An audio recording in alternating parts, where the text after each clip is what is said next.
Hello, physics notes, sections 2.5 and 2.6, uniform acceleration. The word uniform means steady, unchanging, constant. We'll start with uniform velocity, where there is no acceleration. Once again, uniform means steady and constant. A good example of uniform velocity, sometimes it's called uniform motion, would be like a car on a straight highway, and we're going to be limiting all our problems for now to straight lines. Either you're going forward, positive direction, or the negative direction, backwards. I like to say positive direction and negative direction. So you're on a straight highway. So a good example of uniform velocity is a car on a straight, flat highway going on cruise control at 70 miles per hour, straight ahead. That's a uniform velocity. There is no acceleration. You're not speeding up, you're not slowing down, you're not turning. So that's uniform velocity, like I say, sometimes called uniform motion. Most of the problems we'll be doing, they'll be uniform acceleration, where something's either steadily speeding up or steadily slowing down. So the velocity would be changing, but at a steady rate. So make sure you pay attention, because some of the problems have only uniform velocity. Some are uniform velocity and uniform acceleration, but most of the problems will be uniform acceleration. We'll do some examples. Now, in this book, or like any book, there's a bunch of mathematical equations. I'm not going to prove those to you right now, but just let's accept that these are valid. Obviously, somebody proved all these. It's not really worth our time right now, but let's go over these. What's more worth your time is to understand what they mean and what all these letters mean. We kind of outlined those in the last notes. We need to practice this. And different books kind of have different notations, like I mentioned before, and different little idiosyncrasies, so to speak, to help you solve these problems. But I'm going to show you what I consider a simplified way of approaching these problems. So the book has these 5 equations. Some books have, well, there's more equations, 6 equations. Or some, you boil it down to 4 equations plus other equations. But this is fairly standard for most books, something like this. Equation number 1. The final position equals the initial position plus the v average times the time. So if you rearrange that equation, you take the x sub 0 and subtract it from both sides, you get x sub f minus x sub 0 equals v average times time. Well, x sub f over here on the right was defined as delta x, and delta x is our displacement.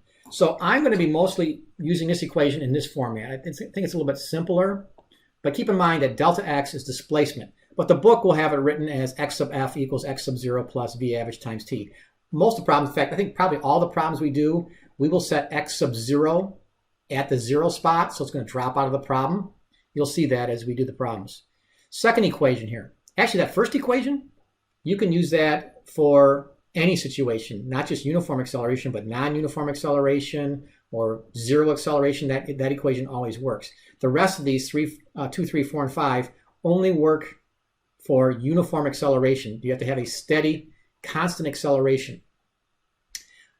So equation number 2, the average velocity, is basically like averaging 2 numbers. If I told you that a car starts at 50 miles per hour and it speeds up to 70 miles per hour, what's the average velocity? Well, it went from 50 to 70. Well, 50 plus 70 is 120. Divided by 2 is 60 miles per hour. That one's even easier because you all know that the number halfway between 50 and 70 is 60. That's the average velocity. And these problems that we do will always be an initial velocity and a final velocity. A lot of times the initial velocity will be 0, so you'll speed up from, say, 0 to 50 miles per hour or 50 meters per second. So the average will be 0 plus 50 divided by 2, which is 25 meters per second or miles per hour. Third equation here, your final velocity equals your initial velocity plus your acceleration times time. Once again, I have all these symbols, these letters spelled out as to what they mean. In the book, once again, they usually will just have v here, not v sub f.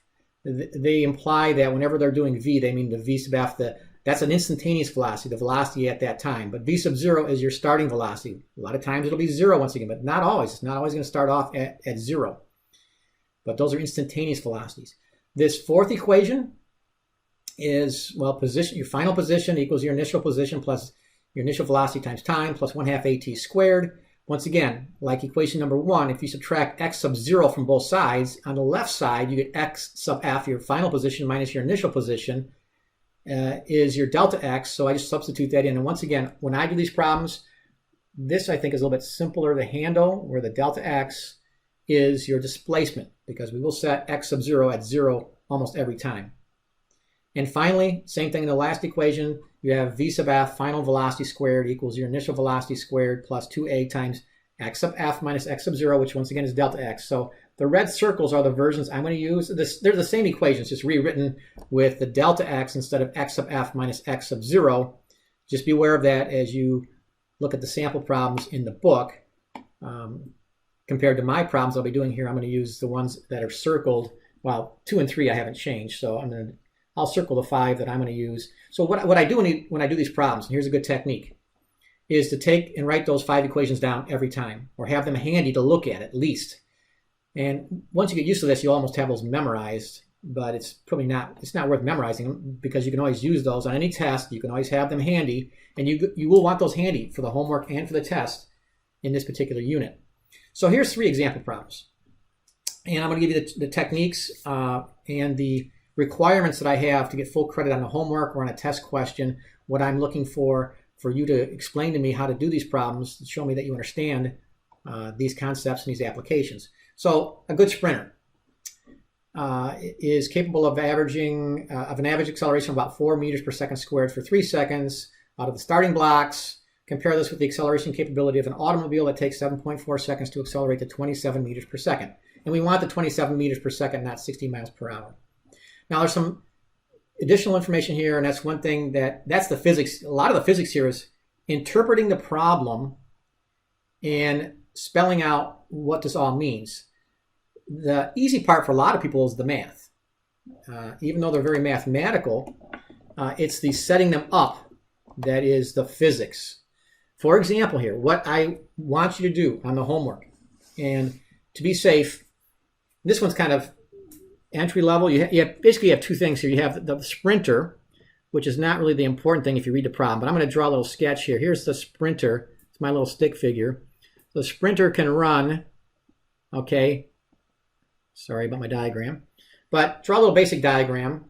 And the sprinter runs and speeds up from the starting blocks. You don't need to draw the starting blocks, but that diagram there is really not that important, because really they're talking about the car. They already gave us the answer for the sprinter. The sprinter has an acceleration of 4.0 meters per second for 3 seconds. Although the question could have said, take that sprinter and figure out how far that sprinter goes in that time. That would have been a good question. Then we would have to then write everything out and solve it using those equations there. But let me come back to that if I have to. What they're really talking about is the car. So here's my diagram. That's supposed to be a car. And the car is going to accelerate. Obviously, a car can get up to a higher speed. The car is going to get up to 27 meters per second. The person tops out at 12 meters per second. Kind of conceptual here. One thing to think about. The person, so the car gets up to a speed of, what did they say? 27 miles per hour. Oh, 12. We want, no. So yeah, 27 miles per hour, 2 sig figs. So the car gets up to that speed, meters per second. That's 60 miles per hour. A car going from 0 to 60 miles per hour in 7.4 seconds is not terribly impressive. That's probably the average car, like a minivan or something like that. Sports cars can go from 0 to 70 in 3 or 4 seconds. That's a really good sports car. But this is probably the average car. So here we have it. Kind of going back to the sprinter once again, just kind of conceptually, because this acceleration thing is a little bit mysterious when you're first starting out. What this is saying is that the sprinter can accelerate at 4 meters per second for about 3 seconds. In other words, what that's saying is that the sprinter can gain 4 meters per second of speed, or velocity, every second. So for example, if it starts from a dead stop at 0, after 1 second, the sprinter would be going 4 meters per second.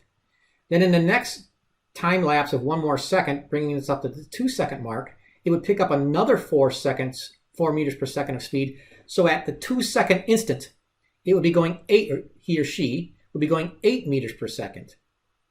So they're gaining 4 meters per second of speed every second. So after 3 seconds, if it gained 4 plus 4 plus 4, it would be up to 12 meters per second. So what this problem is saying is that the sprinter will top out. In 3 seconds, the sprinter tops out at 12 meters per second. So that's kind of a little bit of extra information there to kind of give you an example of what this idea of acceleration is. The sprinter is picking up 4 meters per second of speed every second. So if the sprinter could keep that acceleration for another second, at the 4-second mark, they'd be going 16 meters per second.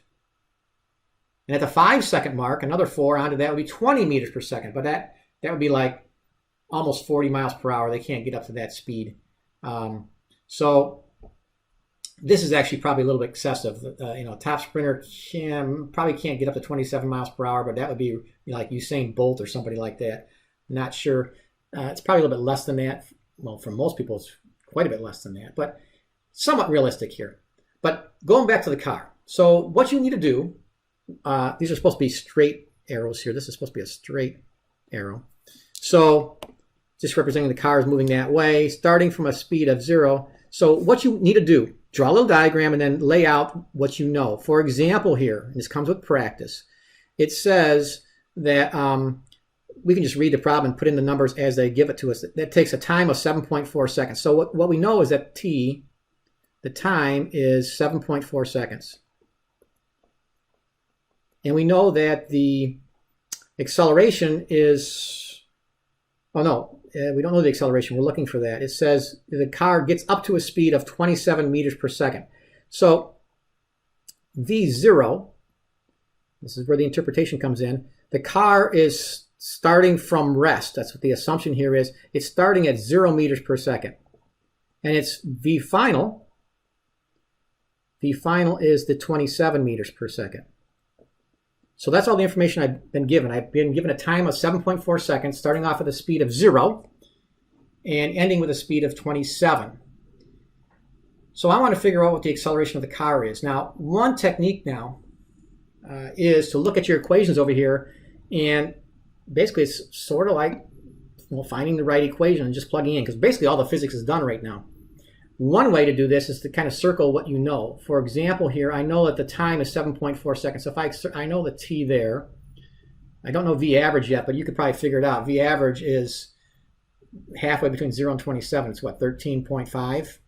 So you could do that in your head or show me work there, but I'll come back to that. I do know that I knew what V final is 27. I know V initial is 0, and I know my time. In fact, if I look at that equation number 3, I actually have 3 of the 4 things, so actually, I'm going to use equation number 3 directly. And what you'll find out is there's more than one way to do this problem. Like I said, this one is semi-entry level. Well, it is entry level. So you could, like I said, you could do the average velocity in your head already and then use equations 1 and 2. But equations 1 and 2 don't give us the acceleration. Equation 3. So I'm going to use equation 3 right now. So I'll just put a 3 here because that's what I'm using. Equation 3 is V sub f equals V sub I plus AT. So when you're doing for homework, I like a little diagram. Write down what you know, write down the equation you're using, and then plug in the numbers. I know that the V final is 27. Double check the units. You don't need to write down the units, just make sure they're good so far. 27, it's meters per second, that's what you want. V0 was meters per second, so you don't really need to write that here, but 0 plus A, which I'm looking for, times my time, which is 7.4 seconds. All right, so basically you solve that for A. It's basically going to be 27 divided by 7.4. And 27 divided by 7.4 is 3.6. 3.6. Okay. 3.6 meters per second per second. And that's to the right, which I have in the diagram. So technically acceleration is a vector, but when you have straight line motion, the direction is in the signage. So this is a positive. If it said negative 3.6, that would be a direction. So we use plus and minus for directions. So this is a plus 3.6, and it's implied to be plus unless you put the minus in there. So that does include the direction for now. Positive 3.6, or in the diagram it shows to the right, somewhat arbitrary diagram because I could have drawn the car going to the left. But it's a positive 3.6 meters per second per second. Now the problem says compare that to the sprinter. Well, the sprinter's acceleration is better. at least, for that first 3 seconds. So the sprinter is better, but how much? Let's practice our percent difference. So in the problems that we just did, the percent difference was, well, if I have the percent difference, okay, if I take the sprinter, which is 4.0, that's their acceleration, minus 3.6, divided by the 3.6, okay, that says percent difference, DIFF. The percent difference is, I think it's 11%. Okay, go to 2 sig figs. In other words, because 4.0 minus 3.6 is 0.4, then 0.4 divided by 36 gives you 11%. The sprinter's acceleration is 11% higher. So sprinter,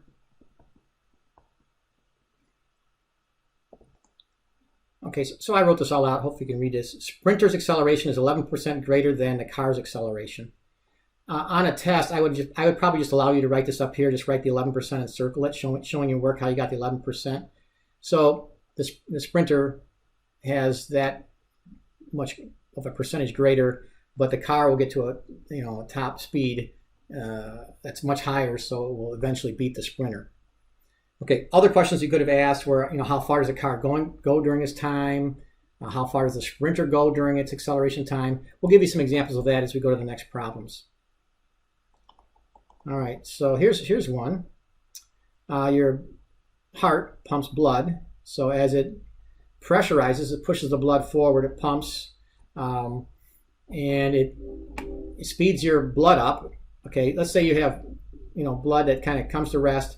The blood pumps and it speeds it up from 0 centimeters per second to 28 centimeters per second in a distance of 1.7 centimeters. How long means how much time does it take for the blood to get up to speed? Let's assume it doesn't assume. You're telling you that the initial speed is 0 centimeters per second. Now, this problem, because everything's in centimeters, you could leave it in centimeters. To be safe, change it to meters, but which I'm going to do in this problem. Here's my diagram. So here's a blood cell. I thought, okay, it's not writing. Okay, let me try it again.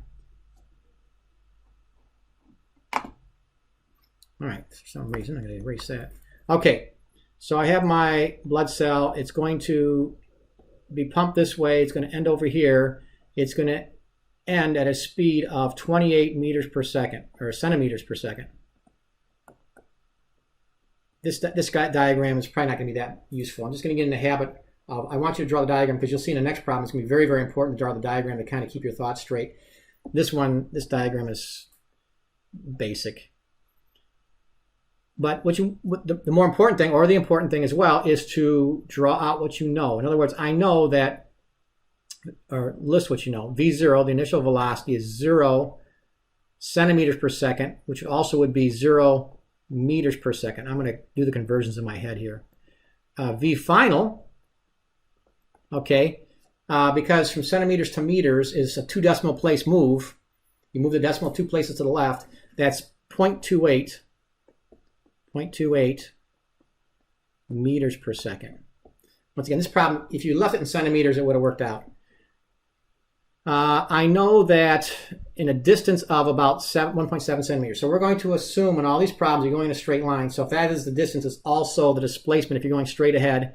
So my delta x, my displacement here, the blood's going to move 1.7 centimeters, which is 0.017 meters.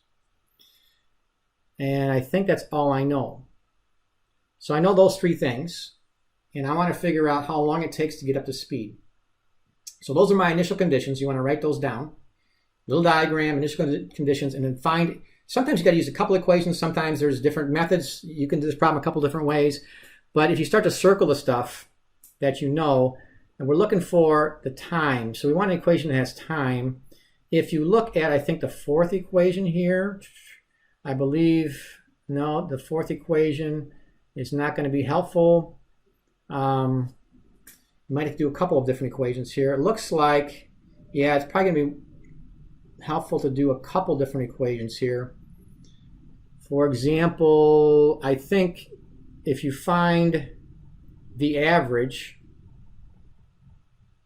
And you can play around with these, but I believe using this equation first will be a good way to do it. Let's see, there's other ways to do this problem, but for example here, V average, erase that. Okay, so I wrote that all down here. The V average is, well, V sub 0 plus V sub f over 2. So we have the initial velocity plus the final velocity, which are instantaneous velocities at those times, divided by 2. So the average velocity is 0.14 meters per second. Now I think we can use the first equation to get our answer because we're looking for the time. Okay, so I did a computation. So we had our V average of 0.14. I kind of numbered these. This 2 right here in blue means that's equation number 2 that we used to do that part of the problem. That's where we started. And now we're using equation number 1. That's delta x equals V average times t, because we know the delta x is the 0.017 meters, and our V average is 0.14 meters per second. You just take the 0.017 divided by the 0.14, and you get 0.12 seconds for the time it takes for the blood to get up to speed. Okay, example number 3 here. You have basically a commuter train. And you can read all this. It has a certain acceleration. It gets up to a top speed of 80 kilometers per hour. One thing to note here, you will need to convert that into meters per second because everything else is in, most everything else is in meters per second. Same thing with the time. It's 3.14 minutes that it spends at a constant velocity until it decelerates. So it speeds up, maintains a speed, and then slows down.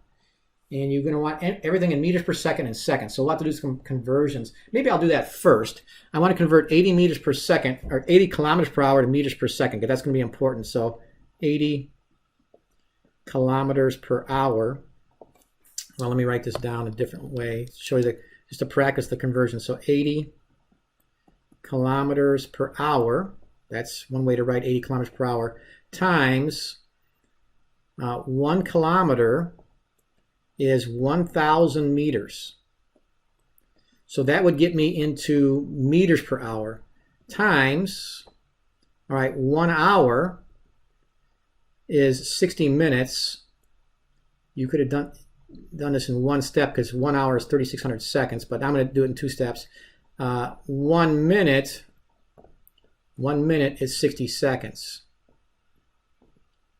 Okay, so if you look at this now, let me change colors to say blue. The kilometers cancel, the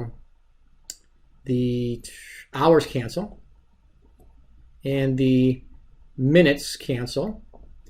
So what we're left up top is meters and the bottom is seconds. So if you multiply that all out, you get 80,000 divided by 60, which is 22.2 meters per second. Okay, I also did the conversion. 3.54 minutes times 60 seconds in 1 minute. The minutes would cancel there. And you end up with 212 seconds. So the final velocity is 22.2 meters per second. You could have done 3 sig figs there because the 80 kilometers was 80.0. That was 3 sig figs in the 80 given in the problem. 3 sig figs there. The conversions do not count for sig figs. So that's 3 sig figs there. And this is 3 sig figs as well because the initial number had 3 sig figs. That's why each of those is 3 sig figs. Okay, those are the conversions getting into the units that we want. Now, we're going to draw a diagram of this. And I will pause and do that. Okay, so you'll probably want to pause as well and draw this all out. So here's a diagram. This is supposed to be my train. It's a 1-car train. It's starting from a stop. Like people get on the train. This is the start spot over here at the point where I have my cursor. And it's going to speed up from that spot to this spot. I'm going to call that part 1. During part 1, there's acceleration. Then the train stays at a certain speed from that spot to this spot. So part 2 of the journey is constant velocity. So we have to do a second separate calculation for that. And part 3, the train slows down. So that's illustrated there in the diagram. That is negative acceleration. So we'll incorporate that into the problem as we spell out the math. So it's a three-part problem. You got to combine all three parts to get your final answer. And you have to set the conditions for each part. Okay, so for part 1, what do you know? So you write down what you know. You know the initial velocity is 0. So the train starts from rest. So let's write down what we know. So we have V0, initial velocity is 0 meters per second. We know that the train is going to speed up to the final velocity, which we said was what? 22.2 meters per second. That's what we converted from the 80 kilometers per hour. 22.2 meters per second. All right, so what else do we know for the first part? Let's look back. It says it has an acceleration of 1.4 meters per second. Those are the correct units that we want. So I know the acceleration is 1.4. Whoopsie. Let me go back there. 1.4 meters per second squared. Let's see if we have more than, we only have 2 sig figs there, I think, in the problem. I'm going to go back. Yeah, only 2 sig figs, so we're going to round off to 2 sig figs. 1.4 meters per second. All right, so we know all that right now. So what else are we going to do here? We got to figure out, basically, the problem is saying how far does it travel from the first spot to the very ending spot. So we got to figure out how far it travels in each part here and how long, because part B is going to be how long did it take to get from start spot to the end spot. The end spot is way at the far right, way over here. I didn't label that end, but this spot is the end spot. I can label that right now. That's the end spot. Okay, so once again, you can look at your equations and you can start plugging numbers in. We have to figure out the time and the distance for part 1 and for each part. So if you look at the equations, I think, and you play around with them, you can circle, for example, I've done enough of these so I can do them a little faster, but you can figure out the average velocity if you want. You can do that again like we did in the other problem. So you can use equation number 2 because the average velocity is 11.1. You can do that in your head almost. Well, you can. But I think if you just use this equation right here, directly, equation number 5, I'll write that down. V sub f squared equals V sub initial squared plus 2a times delta x. Nope, that's not going to work. Okay, so because we don't know, oh yeah, we do know. We know everything. That works. So because V sub f is 22.2, so 22.2 squared, a lot of people forget to square that.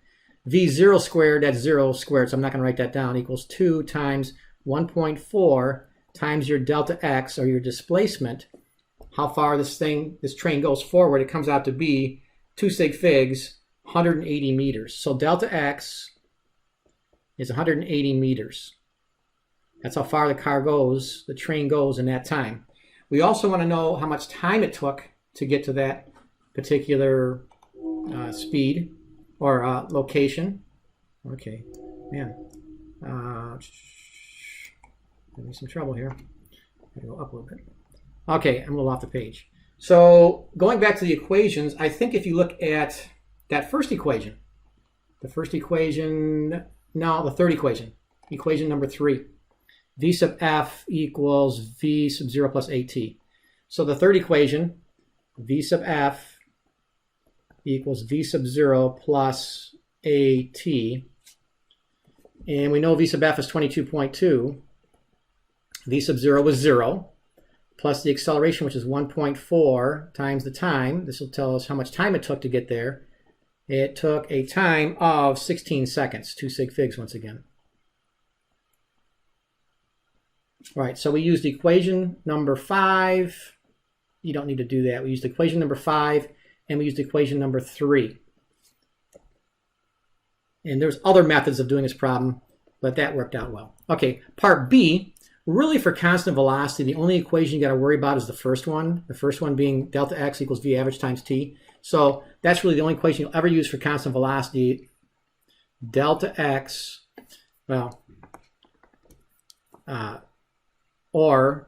delta x equals v average times t. Now, in that constant velocity part here, you got to be a little careful here because we're only talking about that middle part where the velocity is constant. It's the average velocity is not going to be the 0 to 22. 0 to 22, the average velocity for the first part was 11.1 meters per second. But right now the car is at a constant velocity. It stays at the velocity, so this is where you got to interpret this. It stays at the velocity with which it had when it got to part 2. That is the 22 meters per second, 22.2. It stays at that. So the average velocity is constant. So to figure out delta x is your constant velocity, 22.2 meters per second, times the time it spends in that section. We already did the conversion there. It was 212 seconds. So the delta x, which is your displacement, how far forward it moved, I think it comes out, and you can do 3 sig figs on this one because we have 3 sig figs in our numbers. It's 4,710 meters. That's 4.7 kilometers. But that's my displacement there. We already know that the time, we calculated that to be 212 seconds. That was given. So I can put subscripts on these. Back over to the first one, that's T1. I'm going to call this T2. That's the time for the second part of the journey. So I can call this delta x sub 1. I'll do that as well. Delta x sub 2. The subscripts there representing the different parts. And finally, part 3 is it's a lot like part 1. It's almost identical except for you have a negative acceleration. Now, but you got to be careful once again. Here's where the physics is. V sub 0, your initial velocity here going into that last part is the 22.2. So there's the physics. You're starting with that velocity and you're coming to a stop. The final velocity is 0 meters per second. So that's kind of the opposite of part 1, where you were speeding up from 0 to 22. Now you're going from 22 to 0 because you're slowing down. The acceleration, you got to remember to do this, is negative 1 point, what did they give us? 1.7. So once again, meters per second, or meters per second squared. So here's the physics. Knowing to put V sub 0 going into that last spot is 22. V sub final is 0. And the negative there, because in the problem it doesn't say negative. It says it's slowing down. So you have to use some common sense, or you have to have practice, or somebody guiding you along here, at least the first few times through, to remember to put that negative in there. Otherwise, your answer will come out wrong, most likely, unless you put that negative in there. I'm going to use, once again, equation number 5, where I have the V sub f squared equals V sub 0 squared plus 2 times a times your displacement, delta x, because I know V sub f is 0, 0 squared equals 22.2, don't forget to square that, plus 2 times negative 1.7, times your delta x. Squeeze that in. Okay, so that's a 1.7 there. If you do the math there, you get delta x. Delta x, I believe, is 290 meters. That's how far you go. I'm going to call it delta x sub 3. All right, so what you do is you square the 22.2, and then you move it to the left. It becomes a negative number, and then you can divide by 2 times 1.7. 2 times negative 1.7 is negative 3.4. So you're going to have a negative number divided by a negative number, which gives you a positive number. So once again, this is a 1.7 right here. That was the acceleration, deceleration for that last leg. And finally, how much time? I'm going to use the third equation once again. So I used the fifth equation. Now I'm going to use the third equation, which is V sub f equals V sub 0 plus AT. So when you're showing work on a homework or a test, show which equation you're using, plug the numbers in, and then you can just do the calculation on your calculator. But V sub f is 0. V sub I was 22.2 plus negative 1.7 times t. So t3 comes out to be 13 seconds, the 2 sig figs, because that's what we have here, 13 seconds. But the problem says, okay, what's my total distance and my total time? So part A, okay, part A here is what's my total distance? I got to add up my 3. So I'm going to change colors here and show this. So in blue here, I did the math once again. Line these up, and the distances, the middle part, I put the big number on top, 4,710 meters during that middle portion, part 2, plus the 180 meters at the first part, plus the 290. So that the zeros are just placeholders, but it comes out to be 5,180 meters. That's basically 5 kilometers. So it's like a 5K race. Well, it's not a race, but it's, if you've ever done a 5K, it's 5K, 5 kilometers, just over 5 kilometers. And once again, the same thing with the time. Since all the ones digits, the units digits all have a sig fig, you just add those up. 241 seconds, which is just over 3 minutes, right? Because 3 minutes would be 240 seconds. And finally, part C. We've got to get the average velocity. So for the entire trip, well, the average velocity for the first part was 11.1 meters per second. For the second part, it was a constant, so it was averaging 22.2, and the final part was 11.1 meters per second. But those are kind of irrelevant when you're calculating the overall average velocity. To calculate the overall average velocity here, all right, I'm just going to do V average. It's basically, well, I'll go back up here. It's really this equation rewritten in this same middle column, but it's the V average definition. V average is delta x over t. So it's the delta x over the delta t, the total. So V average here, your total displacement here. So you want the V average for the entire time.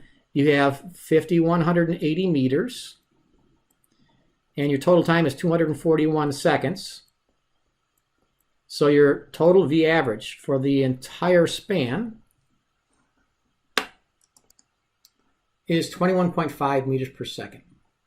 So it's real close to 22.2 because it spends most of the time going that speed. It's not even close to 11. The average velocity for the first leg was 11.1. For the last leg, it was 11.1. But for the middle leg, it was 22.2, and it spent the most time at that speed. So the average is real close to 22. And it's a positive. The direction is positive. So in linear 1D directions, that is the directions. Plus positive 21.5 meters per second is your average velocity. And yeah, that also would be your average speed because you're going straight forward. So your average speed, did it ask for average speed or average velocity here? I think it asked for average speed. So that is your average speed as well as your average velocity.